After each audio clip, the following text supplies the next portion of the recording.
ଦେଖନ୍ତୁ ମୋର ଏଇ TLMରେ ମୁଁ କେତେଗୁଡ଼ିଏ ଅକ୍ଷରକୁ ନେଇ 2ଟି ଲେଖାଏଁ ଶବ୍ଦ ଗଠନ କରିଛି।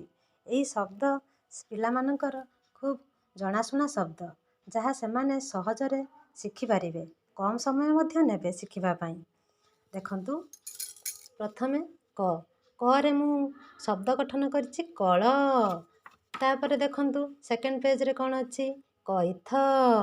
ଠିକ୍ ସେହିପରି ଖରେ ଖଟ, ଖରଚ, ଗରେ ଗଛ, ଗରବ, ଘରେ ଘର, ଘାଟ। ଏଇ ଶବ୍ଦଗୁଡ଼ିକ ତାଙ୍କର ନିତ୍ୟ ବ୍ୟବହାର୍ଯ୍ୟ ଶବ୍ଦ ଅଟେ, ଯାହା ସେମାନେ ଶୀଘ୍ର ଶିଖିବାରେ ତାଙ୍କୁ ସୁବିଧା ହେଇପାରିବ ଆଉ ସହଯୋଗ ମଧ୍ୟ କରିବ।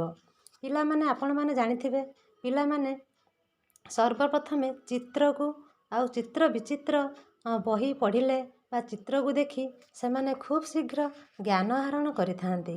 ଖାସ୍ କରି ତ ପିଲାମାନେ ଚିତ୍ରକୁ ବେଶୀ ଭଲ ପାଆନ୍ତି।